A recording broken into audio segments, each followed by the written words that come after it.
Hi guys, it's Kelly here, and I'm back with another video.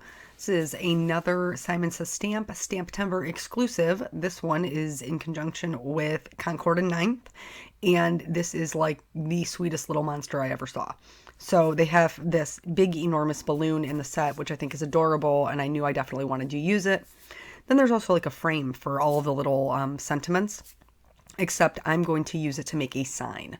So I've got everything laid out in my MISTI. I'm stamping in Intense Black ink from Simon Says Stamp because Copic coloring, you guessed it. I'm sure if you've been here before, you're not shocked by that news.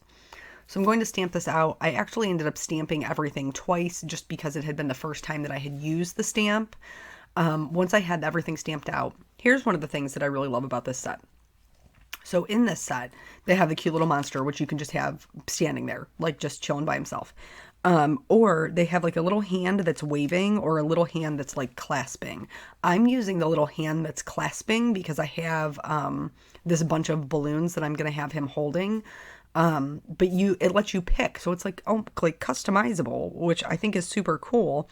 And they match up really well. So I did cut a mask for that center balloon there, because I'm going to have 3 large balloons at the top. Yeah, who wouldn't want big, happy, colorful balloons for their birthday, right? I mean, that's super fun. So anyway, stamping all of this down, I'm going to be that little yay there by itself. I'm going to be using a T-square ruler to finish off that sign, to make it an actual sign and not just a little frame or a banner once I get this last balloon stamped. And then I thought it would be super fun because the way that this monster is drawn is that he is fuzzy. Like you can see, he doesn't have a solid outline. He's got like the little wiggly lines that would indicate that he's fuzzy.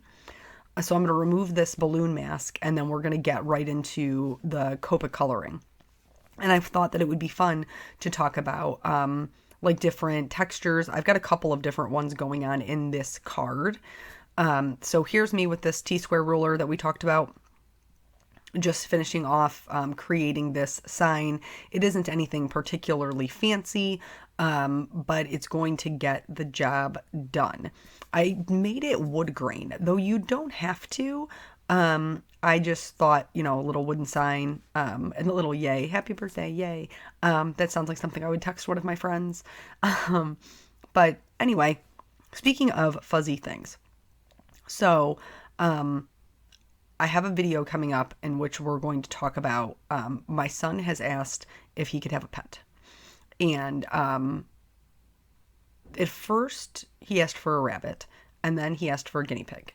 And then I wanted to get him a hamster because I thought, well, that'll be easier. But then I read that hamsters only live like 2 to 3 years. And I'm not all about a crying 8-year-old, so I'm not doing the hamster route.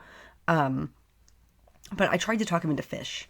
And actually, when I was at the pet store the other day buying dog food, I stopped and looked at the fish because I was like, he said he wants a pet. We can get him fish. That'll be relatively maintenance free. I mean, not that like obviously you have to clean their tank and things like that, but it's not going to be like running around my house. I won't have to worry about my dog trying to eat the fish, kind of thing. I'm very, very. I didn't even mask this. Did not even mask it because it was just that kind of night. Very lightly doing distress inking in the background. These are the original distress inks. They're not oxides, though you could use either or. They would both work for the purposes here. Just to create kind of like a sky and some grass to kind of set my scene. So anywho, I looked at and then of course the little spatters. I'm so hooked on this Hero Arts shimmer, iridescent shimmer mist. Is it mist? Yep, it is. It's a shimmer mist. Because it's so much, I like just shake it up and then flick it on. I don't have to like worry about wiping it up or mixing it, like I do with the Perfect Pearls. It's also a different look than the Perfect Pearls. But anywho, back to this fuzziness. We're going to talk about the fuzzy coloring and then we'll talk about the fuzzy animals. So I wanted him to be blue. I don't really know why, but like when I first opened up the mail and saw the set, I just pictured him blue in my head, just a bright blue little monster. What movie was that with Fred Savage? It had the monster in it. Was he blue? Maybe that's why. I don't remember. Does somebody know the title of that movie? You know what I'm talking about? Where the monster lived under his bed, but then they ended up becoming friends. It had Fred Savage in it. Oh, I'm going to have to look it up. I'm going to have to Google it. So anyway, adding my shading. I always shade as if my light source is in the top right-hand corner. So I'm adding my shading to the bottom left. I'm adding a little bit of shading underneath his mouth, and then where like the bottoms of his feet are. Feet. I just said that. The bottom of his feet are, and where his arm is down, there'd be shading behind that as well. And then working out towards my darkest color. I'm not adding a ton of shading here because now that I have the darkest color, it's when I'm going to start adding in the texture portion of it. So I'm using the same technique that I would normally do, which is flicking. I'm, making little flicks with my marker, but I'm doing it kind of all over. And I am spreading them out a little bit. So just little teeny tiny flicks into where the next color is going to be so that there is a natural gradient. But I am not completely like covering up the color before it, because I do want the shading to look natural as if he's just fuzzy and the light is hitting him on the right hand side. But this is such a great way to create a little bit of texture in, any kind of critters that you have, or stuffed animal stamps, anything, or if you're doing clothes and like the person that is you're coloring has like a coat on, you could do like a fuzzy texture. It's just a really good one to give it a try. And again, you're just using the tip of the marker and doing little flicks. With the lightest color, I am covering over everything, and that's just going to help blend it. Moving on to these pinks, I'm going to do the same thing for his belly. So his belly will be fuzzy as well. This is one of those stamps that if you did no line coloring, which I almost never do because I'm scared of it. Not afraid. I am scared. I'm not afraid to admit that whatsoever. But if you did it with no line coloring, it would look amazing with the little fuzzy texture, because you wouldn't have that black line when you did the flicks, and it would look very natural.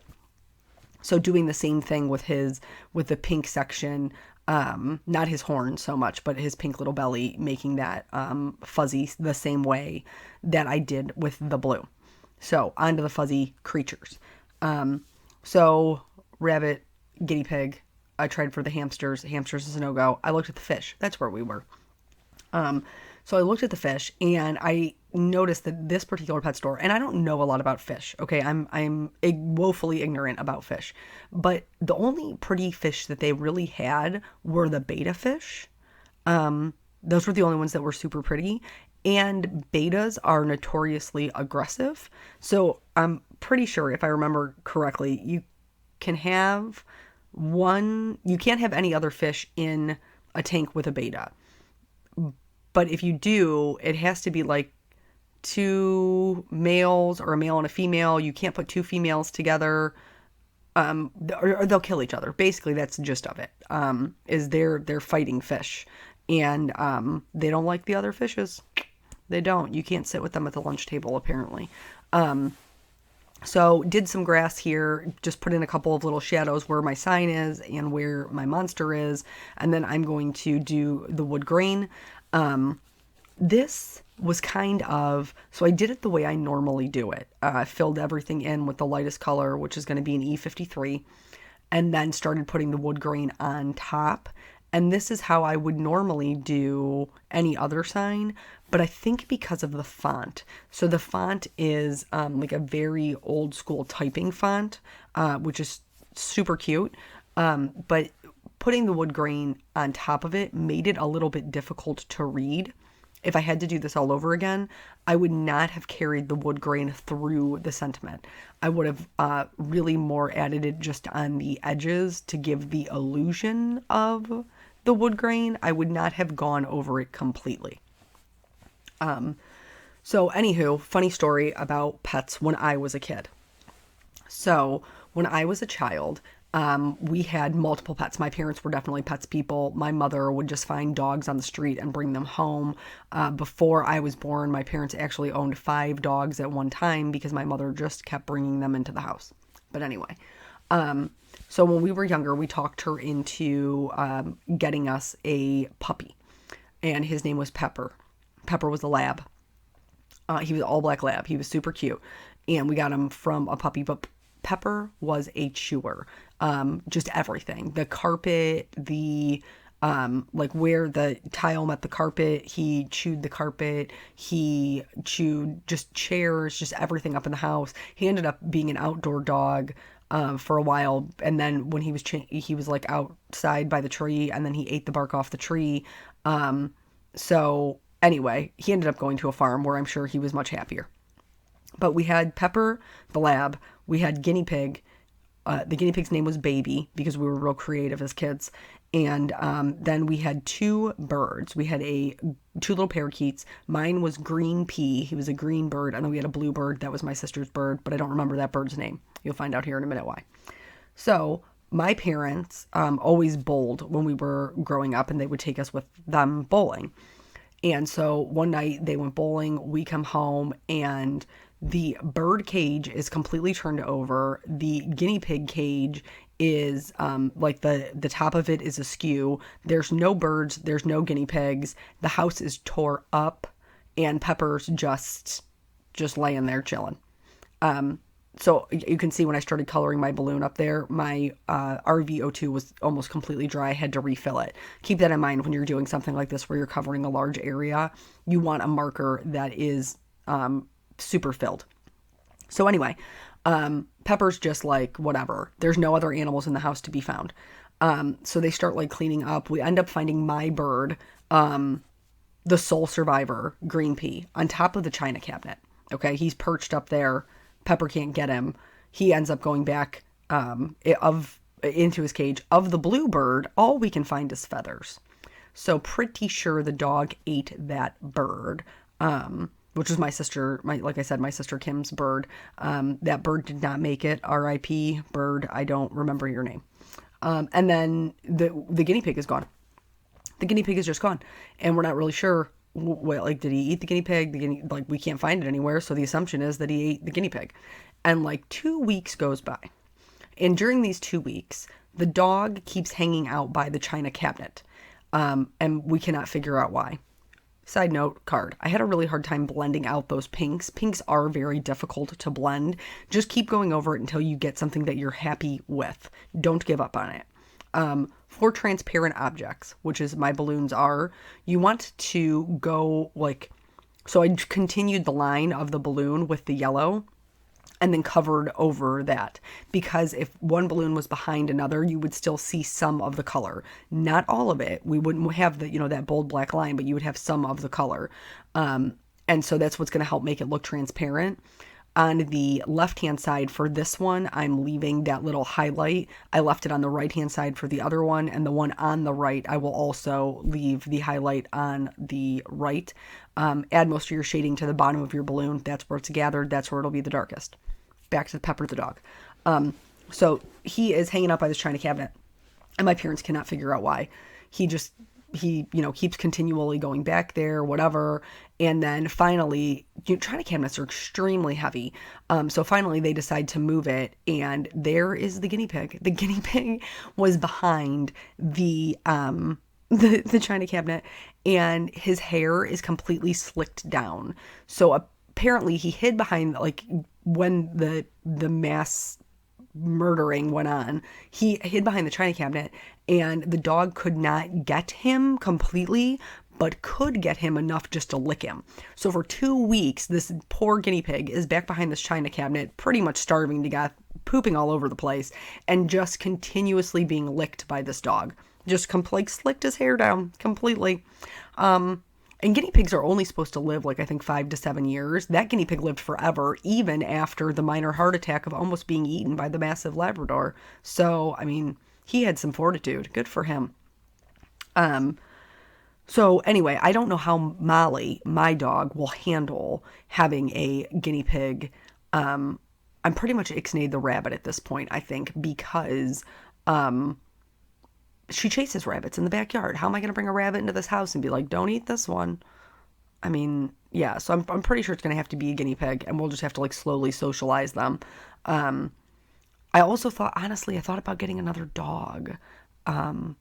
because Molly could use a little playmate, and then Nathan would have one that was his own. But I would have to get a dog that was younger than Molly, and I don't have time right now to train a puppy. But I would love one day to be able to have another dog.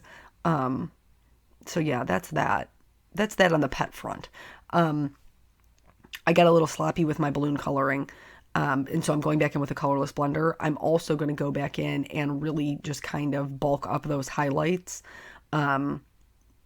Especially because that pink one in the front, I went over it with the yellow, and that yellow was pretty dark. So I'm going to go in and outline everything because you know how I roll.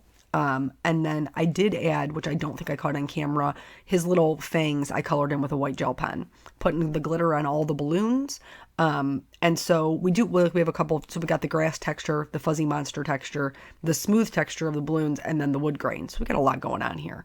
In order to combat that difficulty in reading the sentiment, I went back in with an E50 and just went over the center quite a bit so that it was a little bit more legible. So this is a STAMPtember exclusive. Once it's gone, it's gone. Make sure you grab it, and I will catch you guys on the next video. Bye.